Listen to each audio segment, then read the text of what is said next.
తెలుగు బుల్లితెరపైన యాంకర్గా తనకంటూ ప్రత్యేక గుర్తింపు సంపాదించుకుంది రష్మి గౌతమ్. పలు సినిమాలలో వెండితెరపైన కనిపించింది. వేలాది మంది అభిమానులను సొంతం చేసుకుంది. అయితే ఎప్పుడూ చలాకీగా ఉండే యాంకర్ రష్మి గౌతమ్ గుర్తుపట్టలేని విధంగా మారిపోయింది. హాస్పిటల్ బెడ్పై కనిపించేసరికి రష్మికి ఏమైందంటూ ఆరా తీస్తున్నారు. రష్మి ఈ పేరు గురించి తెలియని సినిమా, టీవీ లవర్స్ ఉండరు. అసలు బుల్లితెరపైన రష్మి క్రియేట్ చేసిన ఇంపాక్ట్ అంతా ఇంత కాదు. నిజానికి రష్మి తన కెరీర్ను స్టార్ట్ చేసింది నటిగా. ఉదయ్ కిరణ్ హీరోగా నటించిన హోలీ సినిమాతో ఇండస్ట్రీలోకి ఎంట్రీ ఇచ్చింది. అసలు రష్మి అంటే కూడా గుర్తుపట్టని కొందరు జబర్దస్త్ రష్మి అంటే ఇట్టే గుర్తుపట్టేస్తారు. అంతలా జబర్దస్త్తో తిరుగులేని పాపులారిటీ సంపాదించుకుంది. ఓవైపు జబర్దస్త్ చేస్తూనే మరోవైపు పలు షోలకు కూడా హోస్ట్గా చేస్తుంది. కేవలం బుల్లితెరపైనే కాదు, ఈ మధ్య సిల్వర్ స్క్రీన్ పైన కూడా బిజీగానే మారిపోయింది.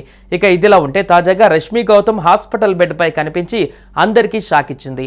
అయితే ఈ బ్యూటీ హాస్పిటల్లో అడ్మిట్ అవ్వడానికి గల కారణాలు వెల్లడించింది. ఆ మధ్య భుజంగాయంతో ఆసుపత్రిలో చేరి మరీ సర్జరీ చేయించుకుంది రష్మి.